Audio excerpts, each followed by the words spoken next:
오늘 설교 말씀은 마태복음 28장 예수님이 무덤에 들어가시고 다시 살아났을 때 일어나는 사건들을 적어 놓고 마지막에는 예수님이 살아나시고 난 다음에 제자들이 전하는 여러 가지 얘기들을 28장에 기록되어 있습니다. 그래서 설교 제목은 위장된 복음, 진실은 거짓에 묻힐 수 없다. 진실은 거짓에 묻힐 수 없다라는 제목을 가지고 여러분과 말씀을 나누고 선포하도록 하겠습니다. 마태복음 28장 11절에 20절을 한번 보십시오. 예수님의 부활의 이후의 사건을 잘 기록하고 있습니다. 11절에서 15절 보면은 경비등이 유대인의 대제사장들에게 가서 예수님의 부활하심을 보고하자. 종교 지도자들은 굉장히 고심을 하게 됩니다. 이 사건을 무마시켜야 되는데, 그래서 그들이 의논하는 결과 경비등에게 돈을 주며 거짓 증언을 하도록 조작합니다. 11절에서 15절. 16절에서 20절을 보면은 예수님께서 갈릴리에서 제자들을 만나 그들에게 명하기를 모든 민족을 제자를 삼으라는 지상명령을 The Great Commission을 주십니다. 이 본문에서 보면은 그 거짓을 대비해서 진실을 전하라는 것을 대비하고 싶습니다. 그 거짓은 예수님의 부활을 덮으려고 유대인 지도자들이 작당을 하는 거죠. 이 대제사장들이 기득권 있는 청이 이 진실이 알려지면은 자기 건의가 생사람 죽였다는 이런 것이 소문이 퍼질까봐 두려워서 로마 병사에게 돈을 주고 거짓 소문을 퍼뜨립니다. 오늘날 말하면 매스미디어가, 유튜버가 거짓 뉴스를 퍼뜨린 겁니다. 소문을 냅니다. 카드라 방송. 거기에는 반드시 돈이 개입되어 있습니다. 근데 왜 이런 거짓을 퍼뜨려야만 되는가? 그 이유는 자기 건의가 무너질까봐. 또 기득권에 있는 사람들이 이해 득실을 따져보니까 그 무리들이 손해가 나니까. 그렇게 해서 버티는 결과가 한동안 이 거짓이 거짓 때문에 진실이 묵혀지기도 합니다. 그리고 때로는 이 거짓이 한동안 효과 보여주면은 진실에 의해서 다시 폭로가 됩니다. 그러나 그 거짓에 꼬리를 물어가지고 거짓을 계속 믿는 무리들이 생겨납니다. 그래서 이 거짓 여사 때문에 인생이 왜곡되고 인생의 히스토리, 인류 전체의 역사가 왜곡되게 진행되고 있습니다. 이게 선과 악의 싸움이 계속해서 지금까지 이어지고 있습니다.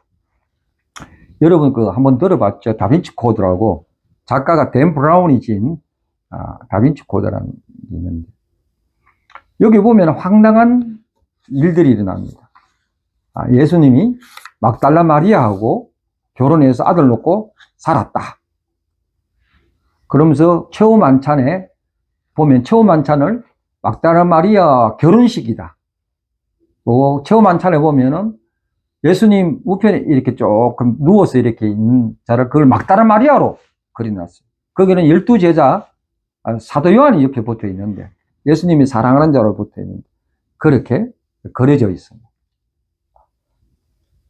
완전히 왜곡되게 말하고 있습니다. 또 왜곡된 것은 예수님께서 석가의 제자였다. 그렇게 말하는 이유가 있습니다.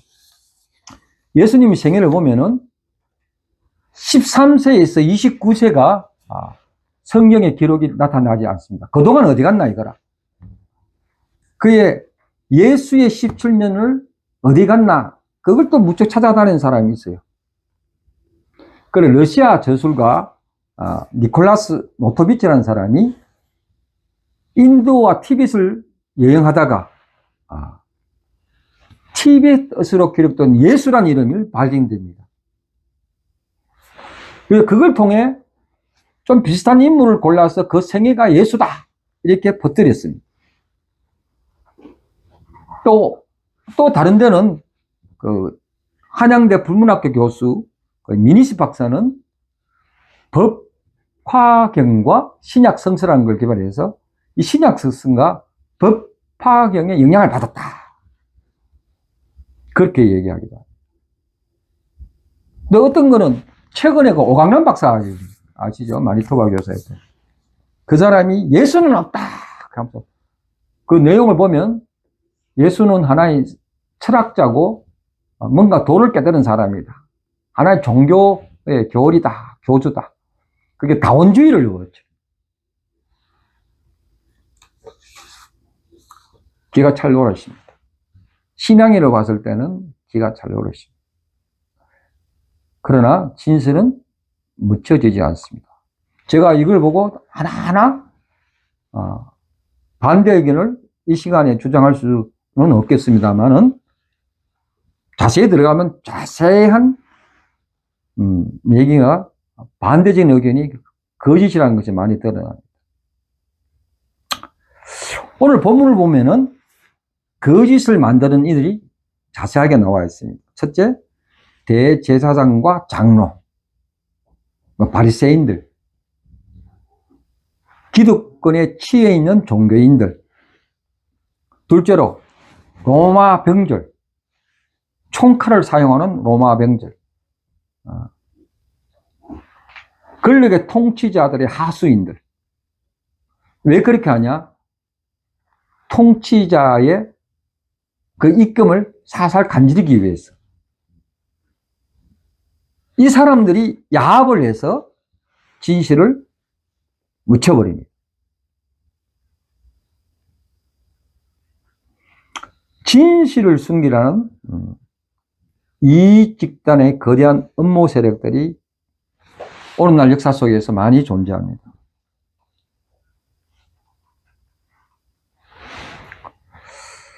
근데 이 거짓에 어떻게 태동하느냐? 눈으로 볼 땐 역사적으로 드러나지만은 도대체 어떻게 이게 자꾸 드러나느냐? 보면은 영적으로 해석 한번 해봅시다.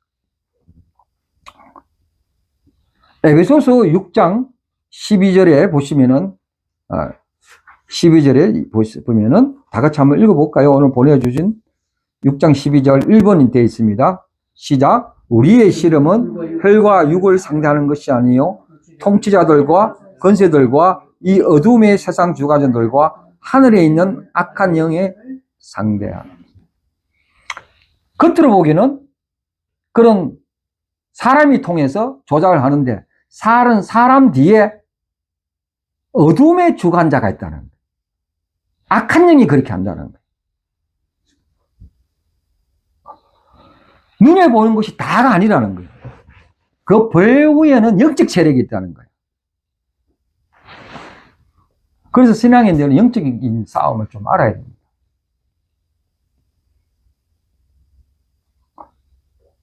그래서 제가 오늘 말씀을 선포하고자 하는 것은 교회에 다니고 있는 사람들에게 말하고 싶은 것, 신앙인들에게 말하고 싶은 것.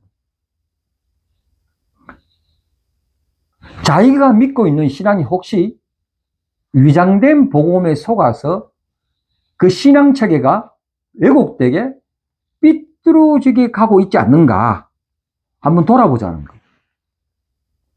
왜냐? 오늘날 많은 교인들이, 신앙인들이 미혹된 영에 의해서 거짓 신앙책으로 많이 살아가고 있어요. 그래서 이 미혹된 영에 대해서 성경은 이 영을 이세벨 영이라고 얘기합니다.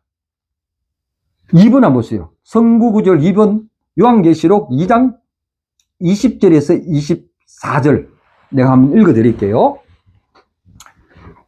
내게 책망할 일이 있노라. 자칭 선지자라 하는 여자 이세벨을 너가 용납하미니 그가 내 종들을 가르쳐 깨어 행음하게 하고 우상의 제물을 먹게 하던도다. 또 내가 그에게 회개할 기회를 주었으며 자기의 음행을 회개하고자 하지 아니하도다. 이 이세벨, 도대체 이 이세벨 영이 뭐냐? 이 이세벨은 열왕기상 18장에 엘리야가 성령의 불로 끌어들여서 바알과 아세라를 섬기는 선지자들과 몇백 명과 싸우게 됩니다.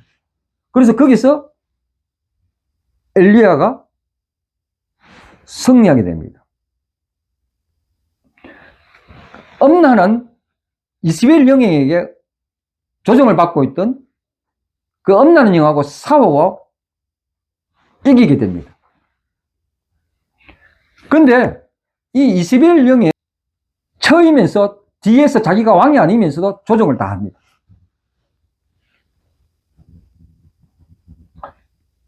그래서 이 엘리야는 그 당시에 이겼음에도 불구하고 굉장히 다시 핍박을 받아 광야로 도망가게 되는 일이 있습니다.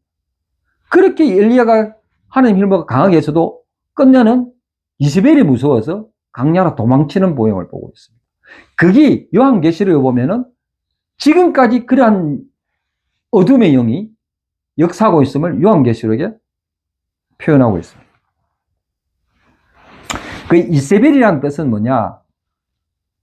누구에도 속하지 않는 독립적인 존재라고 이세벨이라는 뜻은 그렇습니다. 누구와 함께 일하기를 거부해요. 삶의 동반자도 거부해요. 아주 미혹되게 하고 거짓되게 만들고 여러 가지 다신교 종교를 만들게 됩니다. 밤만 보면 자기 왕하고 같이 다른 종교를 믿게 만듭니다. 자기가 여기에 시집 올 때 조건이 그랬어. 다른 종교도 가져온다. 네가 허락해라. 그래서 에베소서 6장에는 미혹을 하는 영을 공중의 권세, 어둠에 주관하는 영으로 표현하고 있습니다.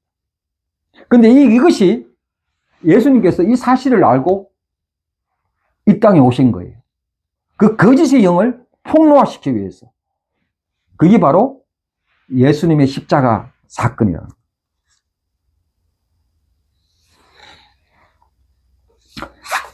자, 그래서 저는 다시 한번 예수님의 십자가가 왜 못 박혔는가를 설명하자면은 예수님이 십자가 못 박은 것은 오늘 본문과 같이 기득권 때문에 정치적 논리에 의해서 죽음을 보여진 거로 봅니다. 제3자 여건에서. 그러나 믿는 사람 입장에서는 예수님은 이 모든 사실을 아시고 스스로 고난당하시고 결국에는 십자가에 못 박혔습니다. 그 이유는 우리의 죄 때문에 우리를 구원하기 위해서.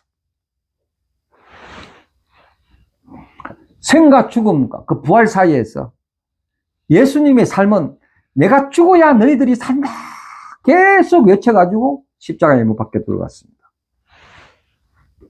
예수님이 죽을 수밖에 없던 원인은 이 땅의 삶의 원리를 정반대의 길로 갔기 때문에 죽었습니다. 그 길을 바로잡기 위해서, 그 길을 전파하기 위해서 십자가에 못 박혔습니다. 다시 말하면 그 십자가의 원리는 뭐냐? 실패가 성공이다. 인간적으로 너가 성공했던 것이 실패다. 너가 스스로 천재지야 바보다. 너가 바보스럽게 놀 때 너가 천재다. 거꾸로 무르나무 서는 그런 운동을 했다 이 말입니다. 한 예로 성경에 나와 보면은 십자가 사는 복을 제가 팔복을 여러분께 소개하겠습니다. 팔복에 보면은 자 한번 같이 한번 읽어볼까요? 3번에 마태복음 5장 3절에서 11절 시작. 심령이 가난한 자는 복이 있나니 천국이 그들의 것이며 애통한 자는 복이 있나니 그들의 위로를 받을 것이며 온유한 자는 복이 있나니 그들이 땅을 기업으로 받을 것이며 의에 주리고 목마른 자는 복이 있나니 그들이 배부를 것이요 긍휼히 여긴 자는 복이 있나니 그들이 긍휼히 여김을 받을 것이며 마음이 청결한 자는 복이 있나니 그들이 하나님을 볼 것이요 화평케 한 자는 복이 있나니 그들이 하나님의 아들이라 일컬음을 받을 것이요 의를 위하여 핍박받는 자는 복이 있나니 천국이 그들의 것이며 나로 말미암아 너희를 욕하고 박해하고 거짓으로 너희를 거슬러 모든 악한 말을 할 때에는 너희에게 복이 있나니 기뻐하고 즐거워하라 하늘에서 너희 상이 큼이라. 너희 전에 있던 선지자도 이같이 밖에 뭡니까? 성공하는 얘기가 아니에요. 역설적이야. 너가 심령이 가난하니 복이 있다는 거 오히려 애통하니 위로받는다. 긍휼히 여긴 자는 긍휼을 받는다. 박해받는 자는 복이 있는다. 완전 세상의 논리와 반대의 얘기를 하고 있어요. 그런데 오늘날 예수 믿는다고 가르치는 내용이 뭐냐? 간단하게 이야기하잖아요. 그건 소수라고 얘기할까? 반이라고 얘기할 정도로 얘기할까? 이렇게 예수 믿으면 복 받는다. 예수 믿으면 치료받는다. 예수 믿으면 부자 된다. 예수 믿으니까 문제가 풀리더라. 어떤 신앙인들은, 교회들은 서구와 한국교회 포함해서 이러한 가르침 여기에 머물러 있어요, 대부분. 예수님의 가르침은 전혀 아닌데,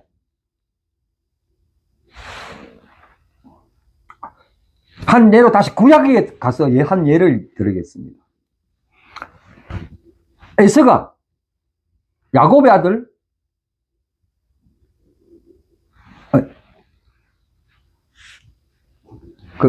야곱의 아들이란다. 이삭의 아들 에서와 야곱인데, 에서가 장자잖아요. 한동안 사냥하러 갔다가 배가 고픈 거야. 그래서 그때 야곱이 팥죽을 끓여서 장자권하고 팔아 먹습니다. 배가 고프니까 장자권 필요 없다. 장남삼 했는지 모르겠지만 가볍게 이긴 거예요. 주고 눈에 보이는 팥죽을 먹습니다. 왜 그런 일이 일어났을까? 하나님 복을 경멸하지 않아 눈에 보인 것을 찾지 않았는가? 경솔했는. 자기는 언제든지 나가면 사냥할 수 있으니까 내사에 자신만만했는지 모르지만 눈에 보이지 않는 하나님 그 가치를 중요시 여기지 않았어. 그 눈에 보이는 단장 배가 고프니까 하나님 주신 그 장자권의 복을 교환해 버려버렸어. 오늘날 신앙이 이거와 비슷하지 않았는가? 눈에 보이는 복, 치유 이것으로 꽉 차버렸어. 예수 믿는다는 게. 이걸 가지고 위장된 복음이라 그러는 거예요. 거짓된 신앙체계라고 그러는 거예요. 그런데 이걸 모르고 우리는 신앙생활 잘 하다 보니까 복 받는 경우도 있어요. 치료받은 경우도 있어요. 그게 다 안 자고 그렇게 다 만날 그렇게 신앙생활 하는 거예요. 자기가 거짓되고 왜곡된 신앙인 줄 모릅니다. 거기까지 끝나면 괜찮은데 그걸 자기가 그렇게 체험했다고 전도도 그렇게 하는 거야. 교회 온나, 복 받는다, 문제 풀린다, 치유받는다. 말은 맞는데 그것만 포커스 두면 문제가 있다는 거예요.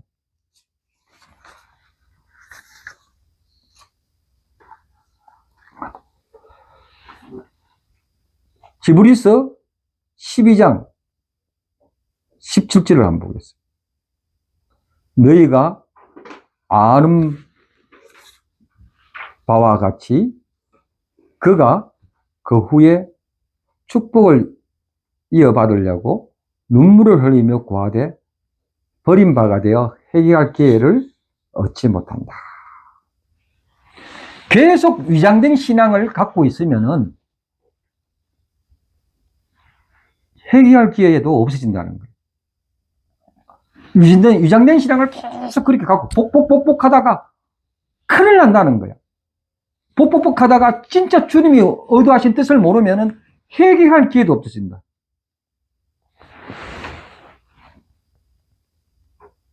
제가 17절을 보면서 뭔가 나를 홀당 벗기는 그런 신앙구지라는 걸 느꼈습니다. 야, 큰일 나겠다. 복복복 하다가 큰 코 다치겠다는 거예요.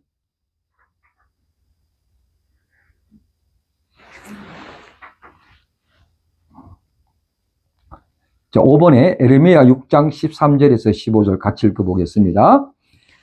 시작. 이는 그들이 가진 자가로부터 큰 자까지 다 탐욕을 부르며 선지자로부터 제사장까지 다 거짓을 행합니다. 그들이 내 백성의 상처를 가볍게 여기면서 말하기를 평강하다 평강하다 하나 평강이 없도다. 그들이 가증한 일을 행할 때에 부끄러워하였으나 아니라 조금도 부끄러워하지 않을 뿐 아니라 얼굴도 붉어지지 아니하였느니라. 그러므로 그들이 엎드러진 자와 함께 엎드려질 것이라. 내가 그들을 벌하니 그때 그들이 거꾸로 지려 여호와의 말하는 자가 다 선지자 아닙니까? 제사장. 이게 다 거짓이라. 그런 얘기를 하면 다 거짓이라. 그러면서 신도들이 상처 난 건 괜찮다, 괜찮다. 주님께 기도하면 된다. 평강하다, 평강하다. 그렇게 말하는 사람과 말 듣는 사람이 부끄러운 줄 모르는 거예요. 물론 예수 믿으면 복을 받기도 하고 한편으로 치유받기도 하고 어려움도 풀기도 하죠. 그걸 말하는 거 아니야. 그게 다가 아니냐. 100분의 1이라는 거예요. 100분의 1인데 그게 다인 줄 알면 큰 코 다친다는 거예요. 그거 다라고 생각하면 이단이 될 수 있고 왜곡되게 될 수 있고 거짓신앙이 될 수 있는 거예요. 제가 6번에 마태복음 28장 18절에서 19절 제가 20절 읽어드리겠습니다. 내가 너에게 분부한 모든 걸 가르치라는 거예요. 예수님의 가르침이 나를 믿으면 너와 너 집이 구원을 얻는다. 그것만 가르치지 말고 모든 걸 가르치라. 모든 걸. 진실을 알 때는 모든 걸 알아야 됩니다. 성경을 가르칠 때, 말씀을 가르칠 때 어떤 특별한 구조만 가르치면 기이한 예상이 일어납니다. 예를 들어 예수 믿으면 너와 너 집이 구원을 받는다. 이것만 포커스를 두면은 어떤 일이 발생합니까? 이 말씀은 100% 맞습니다. 이 말씀은 완전한 성경 구절의 집약체입니다. 핵심이고. 근데 이 말씀만 가르친다면은 다른 구절은 성경이 필요 없잖아요. 성경은 뭐죠? 구약도 있고 신약이 있어요. 그걸 이거를 전체 통전적으로 가르쳐요. 옛날에 구약이 하나님은 너무 무섭다. 그래서 구약을 빼자는 한파가 있었어요. 그 이단으로 꼽혀버렸어요.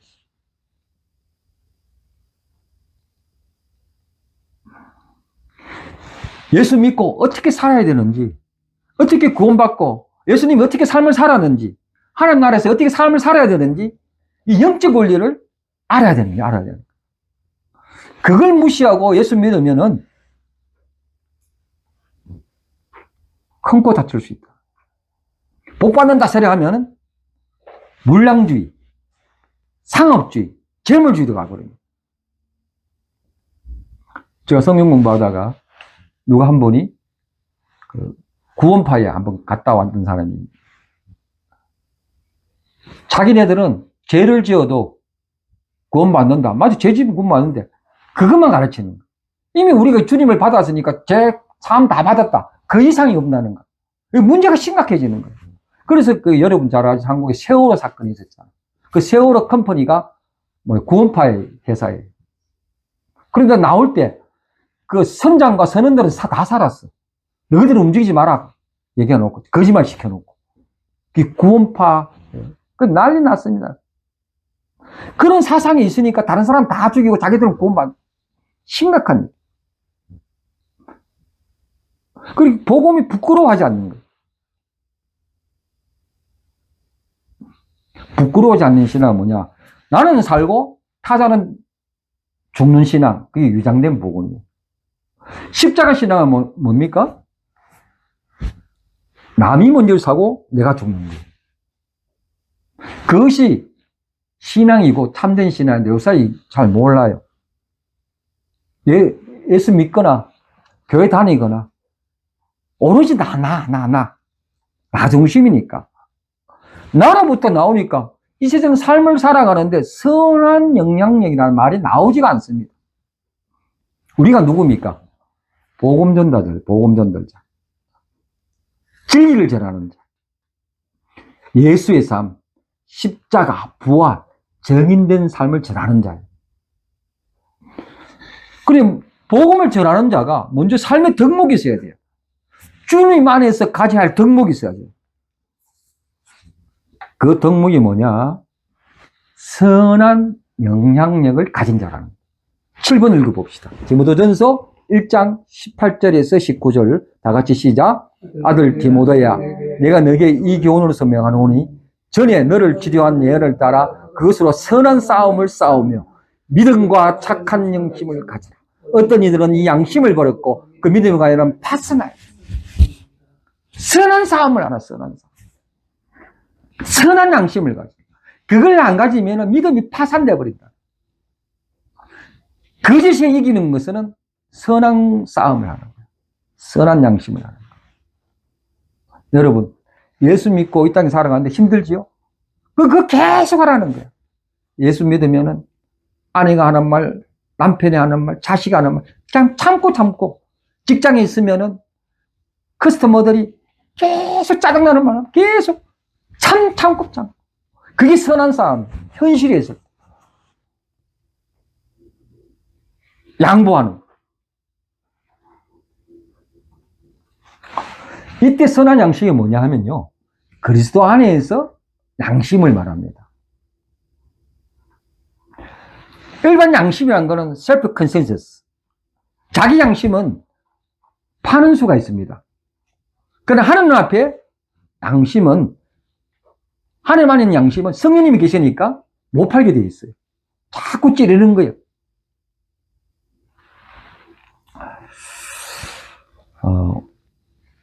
보세요. 매스미디어에 보면은, 유튜브 보면 거짓말 하는 사람이 많아. 그게 차고 넘쳐요. 우리가 보기 뻔한 거짓말인데, 그 거짓말 하는 사람이나, 거짓말 듣는 사람이나, 진짜처럼 말하고, 진짜처럼 듣기도 해요. 그 병명이 있더라고요. 그 병명 이름이 뭔지 알아요? 희한하더라고. 그 병명이 허언증이라 그래요. 허언증. 그 영어로는 미스토마니아 그래요. 마니아, 미스토마니아. 스스로 막 사랑하는 거예요. 스스로. 자세히 보니까 자기가 거짓말 했잖아요. 자기 스스로 진짜처럼 속는 거예요. 속는다는 병이에요. 자기 스스로 속고 다른 사람도 진짜처럼 속여주는 거예요. 별 이상한 병이 다 있어. 병이 이상한 방. 돌아봐서 우리의 믿음이 허언증에 걸리지 않았습니까? 내가 거짓 신앙체계에 있는데 내가 믿는 신앙이 진짜야! 그렇게 믿고 있지 않나? 근데 하나님 앞에 양심은요, 자기 양심은 이 허언증이 걸려 있어요. 그러니까 하나님 앞에 양심은 못 그래요. 성령님이 계속 터치합니다. 그런데 제가 허언증에 걸린 목사라면 내가 설교를 가르치고 성경 공부를 가르치고 여러분은 처음에 저를 속을 줄 몰라도 그다음부터 탈로가 나서 누가 내 설교와 성경 공부 듣겠습니까? 허언증 걸린 목사. 그러면 여러분이 허언증이 걸린 다중인격자라면 누가 서로 신뢰하겠습니까? 그래 되면 우리 신앙은, 우리 기독교는 멸망입니다. 멸망. 우리 초기 기독교가 때로는 허언증에 걸린 경우가 있어서 선교할 때 선교의 미명이란 말에 때로는요, 그 개종을 시킨다 명령을 총칼로 한 적이 있어요. 총칼로. 때로는 나쁜 일도 했어요. 저 캐나다에서 몇 년 전에 얘기죠. 캐나다에서 원주민을 개종하기 위해서 기숙사를 만들었어요. 그 나중에 탈로 났어요. 거기 많은 원주민이 기숙사에서 죽어버렸어요. 그걸 캐나다가 나중에 돼가서 천주교나 그 천주교가 그랬어. 가톨릭이나 다 사과했어. 기독교인들이. 그걸 오렌지 데이로 공율로 정했어요. 때로는 기독교가요, 위생된 복음을 가지고 남을 핍박했어요. 기독교 역사를 보면 참으로 비통한 일들이 많이 있습니다.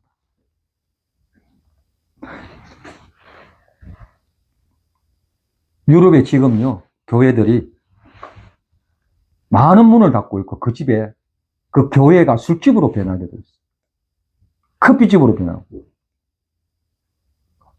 피통할 일입니다. 그 반면에, 진실을 가지고 복음을 전하는 자가 있습니다.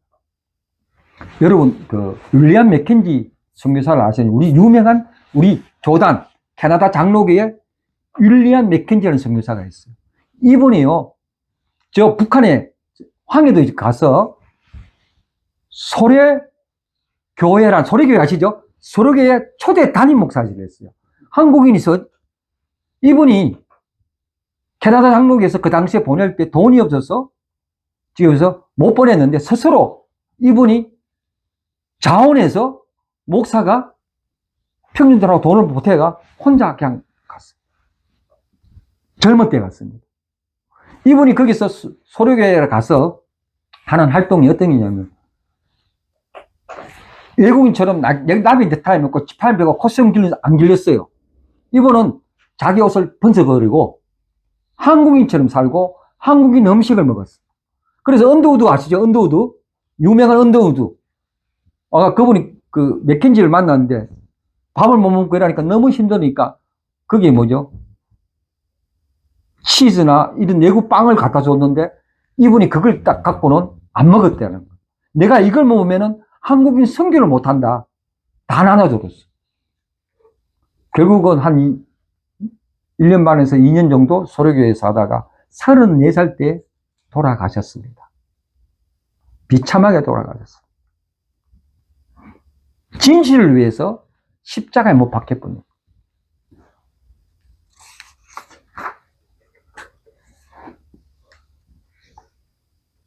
우리가 누굽니까? 우리는 허언증에 걸린 사람이 아닙니다. 성경은 분명하게 예수 안에 있는 자는 빛이다.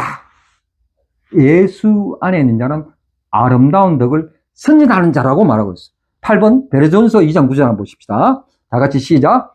그러나 너희는 택하신 족속이요 왕같은 제사장들이요 거룩한 나라요 그의 소유된 백성이니 이는 너희를 어두운 데서 불러내어 그 귀한 빛에 들어가게 하신 이의 아름다운 덕을 선포하는 자. 아름다운 덕을 선포하는 자. 아름답다를 찾아보니까요. 아름은 알에서 나왔는데, 알은 씨앗이란 말이에요. 름은 뭐고, 옴은 봉우리가 펼쳐지는 거. 씨앗이 펼쳐지는 장면이 아름답다. 그리스도인은 그 작은 씨앗을 가지고 결국 봉우리를 키우는 자입니다. 그렇게 했을 때 아름다운 덕이라고 얘기합니다. 그 씨앗이 뭡니까? 말씀이라는. 말씀으로 키울 때 아름다운 덕이라는. 9번에 보면 제가 읽어드리겠습니다. 이 말씀이 땅에 떨어졌는데 길가에 떨어지고 돌밭에 떨어지고 가시떨구에 떨어집니다. 그러나 이 땅이 좋은 땅에 떨어지면 30배, 60배, 100배가 된다. 맥킨지는 34살에 죽었지만은 이 말씀의 빛으로, 말씀의 씨앗으로 30배, 60배, 그를 통해서 평양 대부흥이 일어나요. 자기가 희생함으로써. 그런 행위를 덕이라 하고 기이한 빛이라고 말씀합니다. 빛의 활동이라고 해요. 여기 보면은 그 기이한 빛이라고 해요. 하나님 하시니까 그 기이한 빛. 빛은 어둠을 밝힙니다.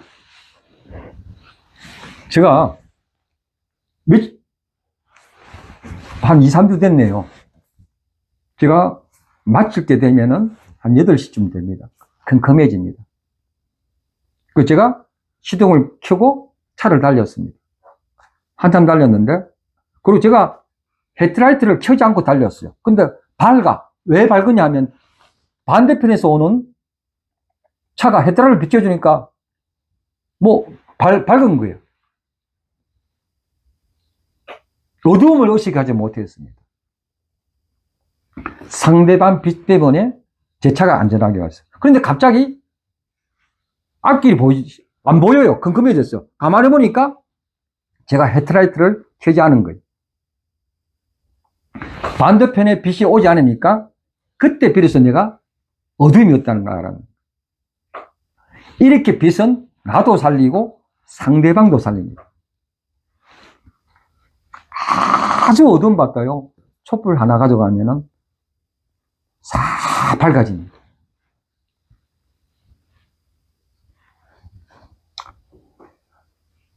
송교할 때 이 말씀을 가지고 갈 때는 빛이 됩니다.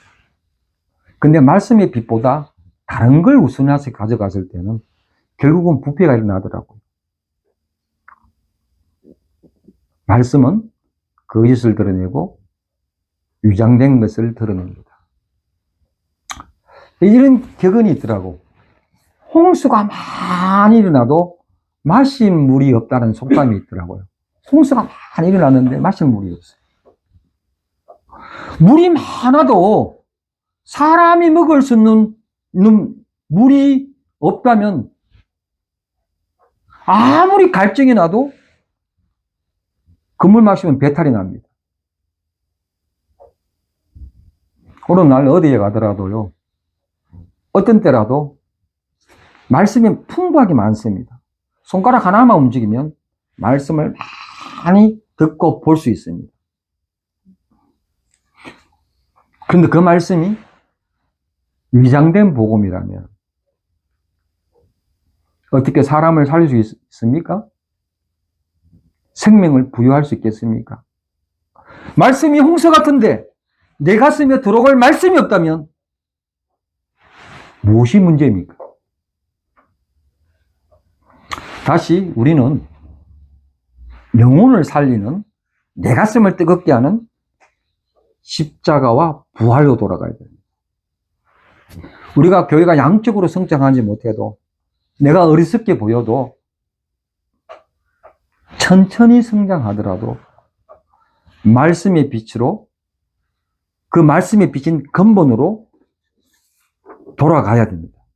그래야 꽁꽁 묶여진 거짓의 빗장이